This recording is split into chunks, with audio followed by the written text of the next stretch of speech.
들어오는 것으로부터 또 이기는 역사가 있어야 될 줄 믿습니다. 그래서 한 길로 왔던 것들이 일곱 길로, 죄는 가도 안 돼라는 거예요. 특히 요즘 코로나가 제일 많이 걸리는 게 가족 간 모임에서 제일 많이 걸린다.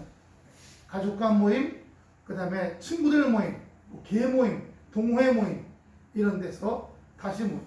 요즘에 요양병원이나 요양원에서 걸렸다는 얘기가 없어요. 요 현대병원에 그 원장님, 그 현대병원에 그 확진자 병실이 따로 있잖아요. 텔레비에 한번 나오셨어요. 나오셔서 예전에는 고령층이 그렇게 많더니 요즘은 고령층이 뚝 떨어졌다는 거예요. 왜요? 벌써 1차, 2차 다 맞았거든요. 간혹 어렵겠죠. 20살 20대 의사가 화이자 1차, 2차 다 맞았는데 확진됐다는 얘기도 나왔어요. 그런데 그런 거 듣고 들어오는 거 아니면 나도 그러면 어떻게 하고 불안한 마음 가지면 그걸 통해 들어오는 악한 원수막을 좀 받았다 안 받았다? 마음을 받았다는 거예요. 여러분, 우리 하나님은 사랑이시고 승리의 역사가 있는 줄로 믿습니다. 더럽고 어두운 걸 받아들이면 안 돼요. 심령은 도와지니까. 여기에 따뜻한 색깔, 아름다운 색깔, 예쁜 색깔. 우리 이번에 이거 성령 강림 꽃꽂이 했지만 예뻐요 안 예뻐요? 예쁘죠? 아니 난초가 보통 2달이면 죽는데 지금 2월달부터 넉 달째 가고 있어요. 물론 우리가 관리를 꽤 잘하고 있습니다. 관리를 엄청 하고 신경 쓰고 있어요. 매번 왜 막 누렇게 돼서 다 떨어지고 잎사귀 누렇게지면 제 마음도 막 누렇게 돼. 그러니까 그것 때문에. 그리고 옆에 소철도 이번에 화분도 다 갈고 흙도 다 갈아졌어요. 그랬더니 또 파랗게 새싹들이 지금 올라오죠. 감사해요. 하나님께서는 곡식은 가꾸면 가꿀수록 잘 자랍니다. 잡초는 놔둬도 나와요. 우린 잡초 같은 인생이 아니에요. 하나님의 손길과 관리 속에 있는 손길인 줄로 믿습니다. 할렐루야. 예, 그러므로 주님께서 우리 가운데 역사하시는 은혜가 있는 겁니다. 오늘 말씀을 보면 아니 오늘 말씀에 무슨 꼭 성령하고 연관되는 게 없는데 있지요. 예, 12장 1절은요. 한번 보세요. 여호와께서 아브라함에게 이르시되 너는 너의 고향과 친척과 아버지의 어떻게 해요? 집을 떠나 내가 너에게 보여줄 땅으로 가라. 비우라는 거예요. 전통을 비우고 의지하는 걸 비우고 얘가 친척을 의지하는 거 아버지 집을 다 비우고 나만 찾으라는 겁니다. 첫 번째 것은 비움입니다. 12장 1절은 비워야 산다는 것을 말씀해 주는 겁니다. 너 있는 곳에서 또 떠나라. 떠나게 하는 비움은 성령의 역사입니다. 우리도 마찬가지예요. 때로 내가 하고 있는 거 아주 그냥 애착을 들이고 힘을 들이고 떠나라고 할 때가 있을 거예요. 그럼 가차없이 떠나야 됩니다. 근데 언제 떠나요? 그 떠나게 할 그 장소가 더러워지고 떠나는 거예요. 악해져. 미움이 아주 그냥 충만해. 아주 증오로 디글디글 굴러다녀. 자갈밥같이. 그러면 거긴 떠날 장소인 거예요. 예. 내가 여기 다스릴 수 있겠다 하면 되는데 내가 여기 다스리지 못했고 내가 오히려 그 미움과 증오로 아주 그냥 같이 그냥 죽어나는구나. 그럼 떠나야 됩니다. 떠나는 거예요. 떠나는 건 성령께서 역사하시는 겁니다. 그래서 오늘 여기 아브라함도 떠납니다. 자기를 비웁니다. 본토 친척이라는 말이요. 우루, 갈대아 우루라고 이렇게 얘기하는데 여기 이 갈대아 우루까지는 제가 안 가보고요. 그 우루에서 떠나서 정착한 곳까지는 제가 가봤어요. 그러니까 만약에 지금 가면 이슬람들한테 붙잡히겠죠. 그 당시는 2002년도에는 안 그랬으니까. 2002년도에 이쪽 지역을 한 보름간 갔다 왔는데요. 참 마음이 아픕니다. 여기 보면 떠나라는 겁니다. 떠나라. 네 뒤에 누가 남든지 상관 말고 너를 위해 네 심령과 네 영혼을 위해 떠나라고 하는 겁니다. 여러분, 우리 기독교의 역사는요, 이런 떠남과 분리를 통해서 우리가 죄악된 이 세상에서 분리되어 의와 거룩을 쫓는 순례의 길로 나가야 할 줄로 믿습니다. 할렐루야. 나가야 됩니다. 그냥 있으면 안 돼요. 로마서 12장 2절 보세요. 로마서 12장 2절. 너희는 시작. 너희는 이 세대를 본받지 말고 오직 마음을 새롭게 함으로 그 하나를 받아 하나님이 선하시고 기뻐하시고 온전하신 뜻이 무엇인지 분별하도록 하라. 이 세대 풍속 문화 악함 더러움으로 떠나야 되는 겁니다. 내가 지금 어떤 단체에 소속되어 있는데 거기에 미움과 증오와 서로 막 죽이고 때려잡고 막 이래 밟고 올라가고 그럼 떠나야 되는 거야. 그런데 내가 거기 있으면 높이 될 것 같고 돈도 많이 받을 것 같아. 아니에요. 명예나 돈 때문에 거기 있으면 안 됩니다. 뭐 때문에 떠나야 돼? 하나님의 명령이기 때문에 이미 선포됐잖아요. 이미 떠나라고 선포됐잖아요. 거기서 떠나라는 겁니다. 거룩과 의를 쫓는 우리가 응리하고 태어나서부터는 모르겠지만 천을 들고 예수 그리스도를 알고부터는 우리는 의와 거룩을 향해 날마다 달려가는 우리 인생에 대할 줄로 믿습니다. 돈 벌기 위해서 사는 게 목적이 아니잖아요. 일본의 어떤 남자가 건축업을 하는데 돈 꽤 버는 일본에서 한 중소기업이에요. 일본에서 중소기업은 우리나라의 대기업 정도. 왜냐면 돈이 10대 100대 1인가 그렇잖아요. 예? 1원, 뭐 1엔이 뭐 100원이잖아요. 그러니까 그 돈 차이가 많죠. 그래서 뭐 1000엔, 100엔 그러면 우리나라 돈은 더 큰 액수가 되죠. 떠나라고 할 때 떠나는 겁니다. 그리고 어디로 갈까요? 내가 네게 지시할 땅으로 가라. 내가 너에게 보여줄 땅으로 가라. 근데 여기서 보여주리라는 말은요, 그 문법적으로 미래 완료형이에요. 그래서 아직은 안 나타났어요. 아직은 나타나지 않았지만 네가 어떤 심령을 가지고 네가 의와 거룩의 심령을 가지고 준비하고 대기하라는 겁니다. 그러면 딱 할 때 바로 움직이라는 말이죠. 아브라함은 그 땅이라는 말의 의미가 불명확하지만 하나님께서 이미 작정해 놓으신 것입니다. 어떤 의미로 보면 가나안 땅이죠. 아직은 나타나지 않았어요. 가나안이라는 말을 쓰지 않으셨기 때문에 2절입니다. 2절은 그렇게 네가 떠나서 너를 비우면 성령의 역사와 인도 가운데 내가 너를 비우면 내가 너로 큰 민족을 이루고 너에게 복을 주어 네 이름을 청대케 하는 복의 근원이 될지는 복이 될지라. 비울 때 채워지는 역사가 있는 줄로 믿습니다. 할렐루야. 여러분 우리 맛있게 먹고요.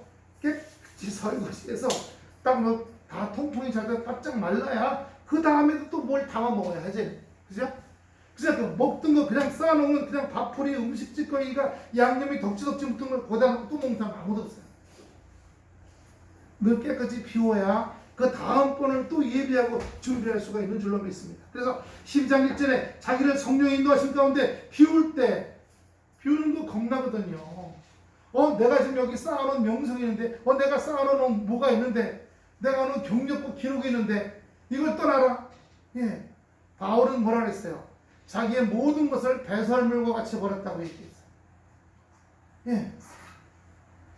우리는 그리스도로 사는 사람들입니다. 우리는 하나님의 은혜로 사는 사람인데 내가 탑 세워놓은 거 내가 뭘 주는 탑을 세웠어요. 바벨탑 세웠어요. 여러 개 세웠어. 명예받을 인간관계 내가 친목계 모든 바벨탑. 근데 그 장소가 더러운 땅이야. 미움과 증오로 서로 때려잡아 막 밟고 올라서 그럼 떠나야 돼. 그렇게 해서 성령 인도하고 주여 저는 연약하오니 떠날 힘이 없나이다. 성령께서 저를 인도해 주시옵소서. 그래서 성령께서 인도함을 따라 떠나게 됐어요. 떠날 때 하나님께서 오늘 2절에 채워주신다는 거예요. 다시 한번 2절 크게 해봅시다. 시작. 내가 너로 큰 민족을 이루고 내게 복을 주어 내 이름을 창대하게 하리니 너는 복이 될지라. 채우겠다고 하시는 거예요. 그렇게 하면 내가 너로 큰 민족을 이루고 그렇게 하면 성경 중에 그 번역 중에 리빙 바이블이라고 하는 게 있는데 거기에 그러면 내가 그렇게 하면 if you do라는 말이 거기 표기가 되어 있어요. 딴 데는 없는데 이 성경에만 거기 들어가 있어요. 여기서 큰 민족을 이루고 단순한 숫자적인 의미가 아니에요. 영적으로 뛰어난 영적으로 위대한 민족을 이룰 수 있는 줄로 믿습니다. 할렐루야. 지금의 이스라엘 유대 민족은 옆에 팔레스타인하고 싸우긴 하고 팔레스타인. 요번에 팔레스타인이 뭐 미사일을 갖다가 로켓포를 1000발을 쐈다는데 거기는 자기네가 직접 만드는 거라 하나 만드는데 몇십 달러밖에 안 들었대요. 근데 이스라엘 아이언돔이라고 하는 그 미사일로 오는 거 다 떨어뜨렸다고 했잖아요. 그런데 그거는 한 개 6천만 원짜리야. 6천만 원. 그래서 돈만 따지면 이스라엘이 왕창 손해봤대요. 여기는 겨우 몇십 달러짜리 쏘았는데 여기서는 한 대에 6천만 원짜리 쏘았으니까 왕창 이스라엘이 재정적으로 손해봤다는 거예요. 물론 죽기는 이쪽이 많이 죽었죠. 미움과 증오죠. 서로 미움과 증오예요. 이스라엘은 그 이슬람 사원이 예루살렘 한가운데, 저도 가보면요 아주 속상해요. 예루살렘 한가운데 이슬람 사원이 딱 져요. 1000년 전에 그 땅을 빼앗겼잖아요. 십자군이 빼앗겨갖고 오스만 투르크가 거기다 그 이슬람 사원을 지었어요. 그 위에 황금돔이라고 있거든요. 그 황금돔은 진짜 황금이 4톤 들어갔어요. 황금을 펴갖고 얇게 그래서 바짝바짝 빛나게 하는 거예요. 황금이 4톤 들어갔어요. 그런데 거기 어디예요? 솔로몬의 성전 부시고 그 위에 지은 거예요. 그러니까 이스라엘이 그 옆에서부터 땅을 파고 들어가서 솔로몬의 성전의 자취들을 이렇게 발굴해 놓고 있어요. 거기서 인장도 나오고 그 당시 벽도 나오고. 특징인 건요, 솔로몬 성전은 벽이 돌덩어리 하나가 이만하거든요. 근데 솔로몬 성전은 그 벽은, 화강한 벽은 이렇게 두 줄씩, 모양이 두 줄씩 있어요. 솔로몬 성전은. 그래서 솔로몬 성전이 그 파고 들어가 지하 3층 파고 들어갔더니 그 밑에 솔로몬 성전의 벽이 거기 나타나는 거예요. 진짜 우리 조상들이 여기에 성전을 세웠었구나. 예. 그러니 이스라엘 사람들은 화가 나죠. 예. 동예루살렘 점령 기념일에 거기 안에 들어가서 신난다. 우리가 이슬람을 몰아내고 여기를 점령했다 하라고 하는데 이 이슬람 사람들은 빼앗겼잖아요. 자유롭게 들락달락 할 수는 있어요. 그러나 소유권은 이스라엘이 실질적으로 지배하고 있는 거예요. 그러니 속상해갖고 있다가 돌멩이 던지고 신발 던지고 하니까 공포탄 쏘고, 그 다음에 화염병 던지고 그러니까 총탄 쏘고, 그러니까 팔레스타인이 로켓포를 쏘고, 로켓포를 쏘니까 오너 잘 됐다고 그냥 비행기를 갖다가 그냥 다 작살내버리고. 그렇게 되니 여기 누적된 미움과 증오가 또 약 300명을 죽게 만들어요. 그 배후에는요, 마귀 역사하는 거죠. 마귀는 서로 죽이게 하는 것들이 목적인 거예요. 말씀을 쫓아갔다는 것은 나를 비웠다는 겁니다. 내 생각을 비웠다는 겁니다. 사람에 대한 거, 물질에 대한 거, 환경에 대한 거, 인생에 대한 거, 삶에 대한 걸 비우고 오직 주님만이 나의 가치관이 되시고 말씀만이 내 관념이 되고 내 세계관이 된다, 이런 말씀을 우리에게 주시는 겁니다. 12장 2절에 너로 네가 비우면 큰 민족을 이루게 하고 복을 주어 이름을 창대케 하니 너는 복의 근원이 될지라, 이렇게 말씀하시는 겁니다. 3절 봅니다. 너를 축복하는 자에게는 내가 복을 내리고, 한번 읽어보세요. 시작. 너를 축복하는 자에게는 내가 복을 내리고 너를 저주하는 자에게 내가 저주하리니 땅의 모든 목소리 너를 인하여 복을 얻을 것이라 하시니라. 1절은요 비우는 거예요. 그리고 2절은 채워주셔요. 3절은 나누는 겁니다. 너를 축복하는 자는 너도 같이 축복해주고 나눠주고 베풀어주라는 겁니다. 하나님과 아브라함의 특별한 관계를 나타내는 말이에요. 하나님께서 아브라함과 서로 어떻게 해요? 계약을 맺으시겠다는 거예요. 아브라함의 이웃은 아브라함의 관계에 따라 각각 하나님께 축복과 저주를 받게 돼요. 아브라함하고 친하게 지내는 사람은 복을 받는 사람들이야. 아브라함을 저주하는 사람들은 하나님께 저주를 받는 사람들이야. 무슨 말씀인지 아시겠죠? 그래서 이 말씀이 바로 신약 시대에 와서는 그리스도 예수님과 교회의 관계에도 적용되는 겁니다. 너를 저주하는 이 저주라는 말의 의미를요, 너를 감소시키는 이라는 뜻입니다. 너의 친척들의 숫자를 감소시키고 너의 건강을 감소시키고 이런 뜻이 됩니다. 그래서 너를 낮게 만들고 너를 낮아지게 만들고 너를 감소시키게 만들고, 이게 저주라는 말의 히브리어예요. 칼날이라는 말입니다. 그래서 남을 멸시하거나 하찮게 여기는다, 이런 뜻을 갖고 있어요. 하나님과 특별한 관계를 맺는 하나님의 종 아브라함을 멸시하는 것은 하나님을 업수히 여기는 행위가 되는 겁니다. 그렇기 때문에 네가 아브라함을 못 살게 구냐? 그럼 그것은 계약을 맺은 나를 못 살게 구는 거야. 그럼 내가 너를 치겠다, 이렇게 말씀하시는 거예요. 내가 저주하려니 직접적인 경고와 조치가 나오죠. 사무엘상 2장 33, 2장 30절, 31절, 33절까지, 3상 2장 30절부터 33절까지 되는 거죠? 그러므로 이스라엘 하나님 나 여호와가 말하노라. 내가 전에 내 집과 내 조상의 집을 내 앞에 영영히 행하려 했으나 이제 나 여호와가 말하니 결단코 그렇지 아니하니라. 나를 존중히 여긴 자는 내가 존중히 여기고 나를 멸시하는 자를 내가 경멸히 여기리라. 보라, 내가 팔과 내 조상의 집 팔을 끊어 내 집에 노인이 하나도 없게 하는 날이 이럴지라. 이게 무슨 뜻이겠어요? 다 젊어서 죽는다는 거예요. 젊어서. 제가 전에 아시는 분, 그 집에는요 50을 안 넘어. 남자들이 50을 넘지 않아. 50 하나. 환갑을 가는 남자들이 없어. 우리나라에 살든 이민을 가서 미국에 살든 60을 넘지 못해. 왜요? 저주받았기 때문에. 악한 영에 붙잡힌 거죠. 이스라엘에게 모든 복을 베푸는 중에 너는 내 처소의 환난을 볼 것이요 내 집에 영영토록 노인이 없을 것이며 내 땅에서 내가 끊어버리지 아니할 너의 사람이 내 눈을 수장케 하고 내 마음을 슬프게 할 것이요 내 집에 생사는 모든 자가 젊어서 죽으리라. 가문의 저주를 받은 거죠. 혈통이 끊어지는 거예요.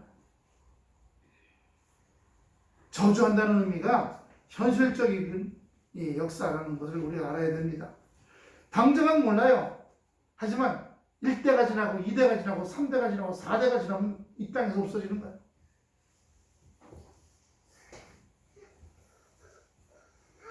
삼 절에 땅의 모든 족속이 너로 말미암아 복을 얻을 것이라 하신지라. 땅의 모든 족속이요 복을 얻을 것이니라. 그러니까 이 축복은 단순한 물질만 말하는 것이 아니라 여러분 죄 사함 받는 것도 축복인 줄로 믿습니다. 할렐루야.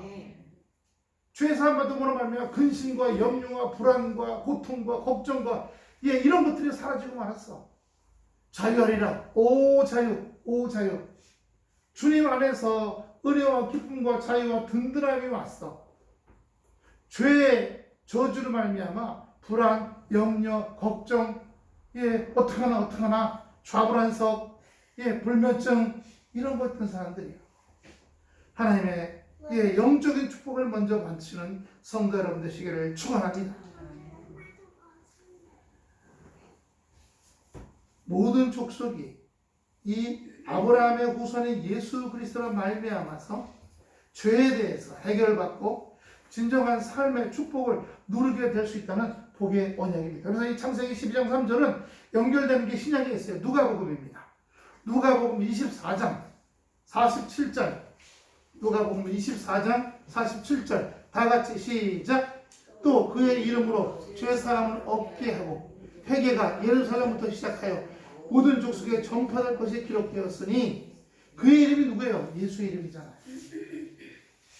예수 이름이 온 땅에 선포되네. 우리 그 복음성 같이거든요. 예수 이름이 온 땅에 선포되는 역사가 있는 겁니다. 여러분 우리가 예수님 시대에도 보면요 이 말씀을 듣고 열심히 살으려는 사람들이 꽤 많았어요. 전부 네 가지로 보시면 돼요. 첫째는 바리새파 율법 학자들이에요. 근데 이 율법 학자들은요 예수님도 인정했어요. 왜? 말씀에 대해서 정통했거든요. 아주 잘 외우고 있고 아주 전문가였어요. 율법 지식에 있어서. 그런데 이 율법 지식과 전문가로서의 어떤 소양이 그들을 교만하게 만들었어요. 교만하게 만들었어요. 그러니까 이게 참 중요한 게 있습니다. 여러분. 내가 지금 이걸 잘하고 있어. 이거 시계거든요. 제가 저 앞에 시계 보기보다 이거 지금 시계가 나타나죠. 가끔 제가 이렇게 탁 치더라도 저 목사님 무슨 나무대를 자꾸 때리나 하지 마시고 제가 시계 보려고 하는 거니까 지금 11시 44분이라고 나오는데 내가 지금 이걸 하고 이걸 갖고 있어. 이걸 가지면 이것 때문에 내 마음에 교만과 오만이 오고 약한 사람 좀 별 보는 사람 밟게 돼. 그러면 이것 때문에 여기에 겸손과 나눔과 베품과 섬김이 생겨야지 이것 때문에 교만과 오만과 약한 사람 밟고 짓밟고 올라서고 그러면 이것도 가치가 없어지는 겁니다. 그러니까 영적으로 그 사람이 하나님의 심령이 되어서 비워져서 자기를 비우는 거예요. 12장 1절처럼 비웠을 때 이런 게 생기면 값어치가 더 빛나는 거예요. 하지만 여기가 비워지지 않고 고춧가루나 음식 찌꺼기나 이런 게 있는 상태로 생기면 그 격이 감소하게 된다는 겁니다. 그러므로 우리가 첫 번째 받아야 할 복의 의미는 비워주시옵소서예요. 비워주시옵소서. 그런데 이 바리새인이나 율법학자들은 안 그랬어요. 자기들이 알고 있는 율법의 지식이나 그런 전문적인 그런 것들이 자기 생활과는 아무 관계가 없이 살았어요. 자기 생활과는 아무 관계가 없어요. 예. 그래서 삶의 변화와 관계가 없었다는 거예요. 지금도 많은 교회가 있어요. 큰 교회도 있고. 하지만 많은 목회자들이 자기가 선포하고는 설교 말씀과 관계없는 삶을 살고 있어요. 말씀에 정통해. 많이 알아. 예. 뭐 학사, 석사, 박사 많이 갖고 있어. 명함에 보면 막 12가지씩 있어. 무슨 소용이 있어요? 자기를 변화시키는 것과 아무 관계가 없고 그렇게 하는 종교 권력의 수단이 되어버리는 겁니다. 그게 바리새파였어요. 두 번째는 사두개파입니다. 이 사두개파는요 수천 년 동안 예전과 성전을 예배와 성전 중심이었어요. 바리새파하고 율법학자들은 그 말씀에 정통했지만 예배 드리는 거 우리 집이 코로나 때가 돼가지고 온라인으로도 예배를 드리잖아요. 온라인도 예배 드리는 거 물론 이제 정서적으로는 와닿지 않을 때가 있겠지만 온라인도 예배 드리는 거예요. 그런데 요즘 대형 교회들 보면 온라인으로 예배 드리다가 이제 조금 50%로 이제 됐어요. 바뀌었어요. 정부에서 20%만 예배 드리다가 이제 50%로 바뀌었거든요. 그랬더니 안 오더랍니다. 습관이 돼요. 주일날 집에서 늦게 일어나고 늦게 밥 먹고 안 나오는 습관이 되고 안 오더라는 거예요. 그래서 그냥 영상으로 보면 되지. 그렇지 않죠. 더 은혜를 사모하고 몸을 앞으로 기울이고 더 달려가는 자들이 되어야 할 줄로 믿습니다. 예? 빌립보서 말씀처럼요. 이 사두개인들은 예배와 성전을 중심으로 모였던 사람들이에요. 하지만 이 사람들도 우리가 수천 년 동안 예배, 예전, 법칙, 시간, 규칙, 제사 드리는 거 이런 것들을 하는데 이 사람들이 하다 보니까 처음엔 신령과 진정을 했겠지만 시간이 지나면서 어떻게 해요? 형식적, 직업적으로 진행되고 말았어요. 저는 한 10,000명 되는 교회 목사님이 설교 시간에 자긴 개척교회나 작은 교회의 어려움을 모른대요. 왜? 경험해 본 적이 없어요. 아버지가 은행장이시라 일반 대학 나오고 미국의 신학대학원 졸업해갖고 거기서 석사 받고 그리고 미국에 있는 교회에 목사로 있다가 여기로 부임했기 때문에 가난하다는 게 배고프다는 게 물질 때문에 눈물 흘린다는 게 뭔지 자기 이해를 못한다는 거예요. 예. 그러다 보니까 가슴 아픔이나 슬픔이나 힘든 것에 대한 것들이 없는 거예요. 예. 그런데 그게 지속돼 버리면 이 성전 제사장 가문의 어떤 경우에도 예전과 성전을 지키는 잘 왔어요. 잘 지켜왔어. 하지만 진실한 마음과 하나님의 뜻을 깨달을 수 없었고 영적인 복 생활의 복은 있을 수 있겠죠. 유산도 많이 받고 했으니까. 저희 교회가 어려워졌을 때 어떤 분이 저한테 전화 오셨어요. 강남에 있는 교회. 목사님, 어느 목사님이 아버지 사업하는 분한테 불러봤는데 재산이 160억이 있대. 거기 전화해가지고 목사님들 교회 어려움을 좀 이겨봐. 그래서 기도하다가 전화했어요. 그랬더니 저보고 나이가 몇이냐? 몇이라 했더니 나이가 그 정도면 우리 교단에 중진인데 자기 일은 자기가 해야지 왜 나한테 전화해. 무한을 아니 재산이 160억이니까 우리 교회 지금 당장 급한 거 지금 해결 좀 해보려고 전화드렸더니 중진인 사람이 자기가 해야지 뭘 손을 벌리냐고 딱 끊어버리는 거 있죠. 예. 그래서 제가 가만히 그냥 아멘 하고 그냥 있었는데 돈이 많은 분이 일하는 걸 알려준 분이 나한테 어떻게 전화해봤냐, 해봤다고. 이래 하더라고 했더니 웃으면서 그 사람 원래 그런 사람이라고. 아니, 근데 그런 사람인 줄 알면 뭐하러 나한테 가르쳐줘. 그래서 모르겠어요. 그것도 제 마음의 훈련이라고 생각하고요. 예, 낮아지는 훈련이에요. 비우는 훈련이라고. 여러분, 비우는 것도요, 스스로 비울 수 있는 것도 있지만 어떤 경우는 하나님께서 사람을 보내셔서 건드려서 비우는 경우도 있어요. 예. 안 그러면 낮아지지가 않고 비워지지가 않거든요. 예. 그래서 그런 것도 감사합니다 하는 거죠. 하여튼 이 사두개인들은요, 자기들은 뭐 오랫동안 성전 제사, 그리고 예전 또 성전을 잘 지키고 관리해 왔어. 그런 것에만 갖고 있었지, 그것이 하나님과의 관계가 온전케 되고 내 심령이 변화되고 삶이 변화되는 것에 아무 관계가 없었다는 얘기예요. 여러분, 수가성 여인 보세요. 수가성 여인 보면은 신령과 진정으로 예배하지 않으면 안 된다는 말씀이 나오잖아. 예? 우리 조상들은 여기서 예배드려라, 저기서 예배드려라. 오늘로 말하면 그냥 주일날 와서 몸뚱이만 앉아서 왔다만 가더라도 내가 복 받을 줄 아는 거예요. 무당한테 가면 그죠? 무속한테 가면 가서 비나이다 하고, 예, 거기서 달라는 대로 속전 얼마 주고 오고, 왔다만 가면 돼. 나는 변화될 필요가 없어. 하지만 우리는 주님께서는 너희가 예수 믿겠다는 것은 너희를 비워야지만 내가 은혜로 채우고 감동으로 채우고 믿음으로 채우고 신앙으로 채운 후에 너에게 나눌 수 있는 복을 주겠다는 거예요. 할렐루야. 파이가 커야지 나눌 거 아니에요. 파이가 커야지. 오늘 아침에 어제 저녁에 아침에 뭘 먹고 가다가 저기 마트 가서 냉동 피자 한 판 사다가 갖다 놓고 식구 닦으면서 피자 돌린 다음에 우리 애하고 같이 나눠 먹고 왔어요. 피자가 커야, 뭐 냉동 피자지만 몇천 원짜리 피자가 커야 나눠 먹을 거 아니에요. 하나님 은혜가 충만히 임하는 역사가 되시기를 축원합니다.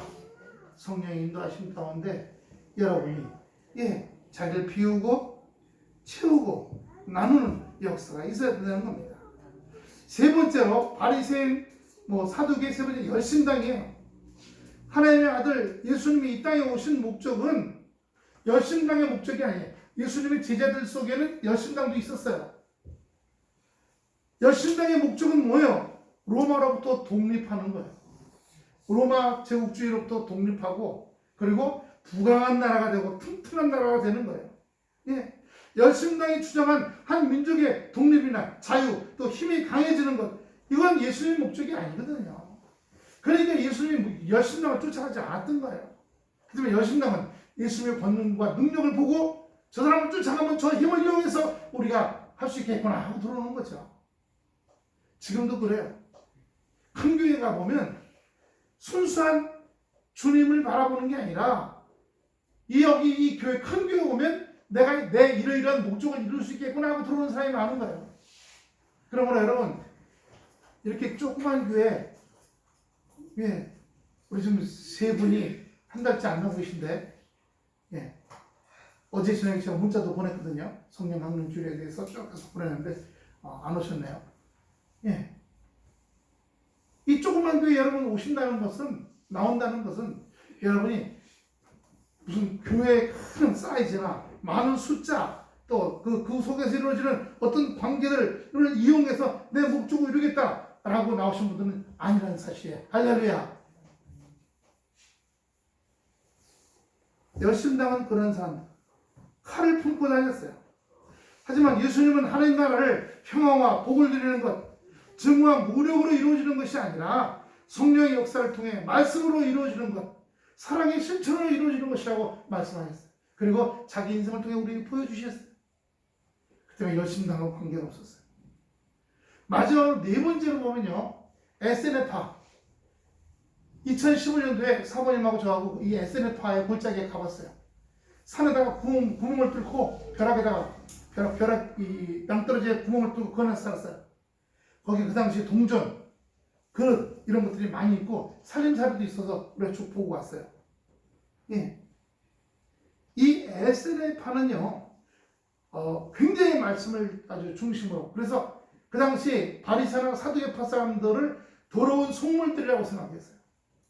세상적이라고 생각하고 오직 우리만 말씀이라고 생각했어요. 그러면서 이 SNF파에 들어오기 위해서는 엄격한 심사와 검토를 통해서 받아들였어요. 이 사람들은 당시 사회 사람들과 어울리는 것을 같이 장사하거나 결혼하거나 이 바리새인이나 사두개가 있는 성전에 가는 것을 타락하는 거라고 생각한 거예요. 세상 사람들하고 어울리면 타락한 거다. 그래서 우리는 깊숙한 산 속에 들어가서 우리는 우리끼리 산다. 그렇게 섞이면 타락한다고 생각했어요. 근데 그런 말은 또 어쩌면 닫힌 공동체예요. 닫혀버렸어. 열린 게 아니야. 닫혀갖고, 예. 예수님은 누구에게나 열렸어요. 금을 딱 긋고 구분하고 쫓아내지 않았어요. 이 SNF는 자기네 규칙을 어기면 쫓아내버렸어요. 사두개, 바리새인, 열심당 다 만나셨어요. 예수님은 이 사람들을 다 만나시면서 그 한가운데 살면서 그 한가운데서 그들의 일상이나 그들의 인격이나 삶의 변화를 시켜가는 것, 이것이 예수님의 나라였던 거예요. 할렐루야. 바리새인들도 만나서 서로 토론했죠. 사두개인도 만났죠. 바리새인과 그 사두개인들이 부활의 의미가 서로 달랐어요. 그러니까 부활 얘기만 나오면 둘이 막 싸워. 그 예수님 싹 빠져나가.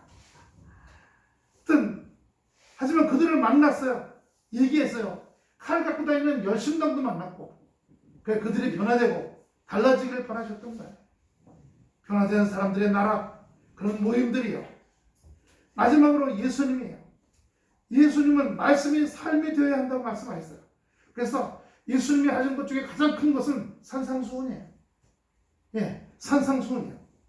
또 하나는 말씀으로는 산상수훈이지만 비유로는 선한 사마리아 사람이에요. 선한 사마리아 사람이에요. 마태복음 7장 24절 25절 보세요. 말씀은 어떤 말씀이 되어야 하는 가 나옵니다. 마태복음 7장 24절. 그러므로 누구든지 나의 이 말을 듣고 행하는 자는 그 집을 반석 위에 지은 지혜로운 사람 같으니 비가 내리고 상수가 나고 바람이 불어 그 집이 부딪히되 무너지지 아니하니 이는 주철을 반석이 뭐야? 말씀 위에 세운 것. 그런데 누가복음 한번 봅시다. 누가복음 10장 25절부터 37절까지. 거기에 선한 사마리아 사람 얘기가 나와요. 어떤 율법사가 일어나 예수를 시험하여 보라되 선생님 내가 무엇을 하여 영생을 얻으리이까? 예수께서 이르시되 율법에 무엇이라 기록되었으며 내가 어떻게 읽느냐? 대답하여 가라되 내 마음을 다하여 목숨을 다하여 힘을 다하여 뜻을 다하여 주 너의 하나님을 사랑하고 또 내 이웃을 내 몸과 같이 사랑하라 하셨나이다. 자, 여기가 1계명과 2계명이죠. 구약의 10계명이 바로 요 하나님을 내 몸과 같이 사랑하고 이웃을 내 몸과 같이 사랑하는 것으로 교체된 거예요. 할렐루야. 그래서 우리는 더 이상 율법적인 것, 물론 그것도 중요하지만 그것보다 더 위인 것은 마음을 다하고 목숨을 다하고 뜻을 다해서 하나님을 사랑하는 것. 두 번째는 내 이웃을 내 몸과 같이 사랑하는 것이에요. 예, 다 이웃이죠. 우리 여기 모르는 사람들끼리만 뭐 길거리 이웃이 아니라, 예, 남편과 아내 사이도 이웃이고요. 아내와 남편도 부모와 자식도 다 이웃 사이입니다. 예. 그런데 원수가 네 가족 중에 있다고 그러시잖아요. 그죠? 그러니까 어떻게 해야 돼요? 그걸 이겨내야겠죠. 그걸 깎아나가야겠죠. 저 원수땡이. 예, 그런 게 아니라. 그런데 예수께서 이르시되 맨 마지막입니다. 내 대답이 옳다. 내려가 주세요. 이를 행하라. 그리하면 살리니 이 사람의 자기를 옳게 배우고 있지 어때? 이제 강도받는 얘기가 쭉 나와요. 37절 보세요. 쭉 읽기는 그러니까 37절. 가로되 자비를 베푼 자니이다. 예수께서 이르시되 가서 뭐라고 하셨어요? 너도 이와 같이 하라 하십니다. 너도 이와 같이 하라 하십니다. 이게 중요한 말씀인 거죠. 이게 중요한 말씀입니다. 그러면 다시 우리가 본문 12장 4절로 돌아갑시다. 1절은 비우는 거였어요. 2절은 채우는 거였고 3절은 나누는 거였어요. 그리고 4절은요. 순종하고 지키는 겁니다. 4절 봅시다.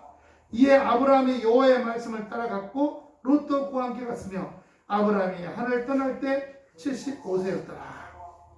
말씀을 따라갔다는 거예요. 말씀을 따라갔다는 말씀은요. 말씀을 행동의 절대 기준으로 삼았고 어김이 없었다는 말씀인 겁니다. 말씀을 따라가는 것이 복인 줄로 믿습니다. 할렐루야. 어떤 판단 기준이에요? 무엇을 할까? 어디로 갈까? 이것을 계속 해야 될까? 말아야 될까? 만나야 될까? 만나지 말아야 될까? 그 판단의 모든 기준은요. 말씀을 따라가는 겁니다. 말씀을 따라갈 때요. 그때 우리 가운데 능력과 권능이 임하고 놀라운 은혜의 역사가 일어날 줄로 믿습니다.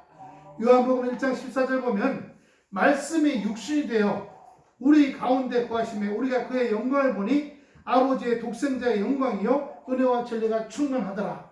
말씀을 따라가는 신령들에게는 은혜와 진리가 충만할 줄로 믿습니다. 말씀을 따라갈 때 은혜와 진리가 충만한 거예요. 그 안에서 생명이 나타나고 놀라운 은혜가 나타나고 그리고 그렇게 할 때 반석 위에 세워지고 인생에 어떤 것이어도 무너지지 않는 역사가 일어나고 그러면 너도 이와 같이 하라. 우리가 할 수 있는 게 아니죠. 성령님 임하시옵소서.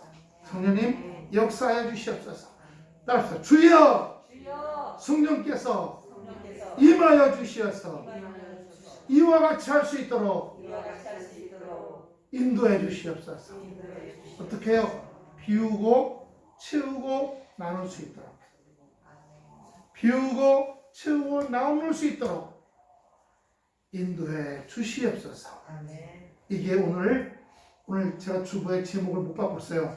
말씀을 쫓아가는 게 제목입니다. 조봉기는 지난 주권인데 말씀을 쫓아라. 말씀을 쫓아라가 오늘 제목입니다.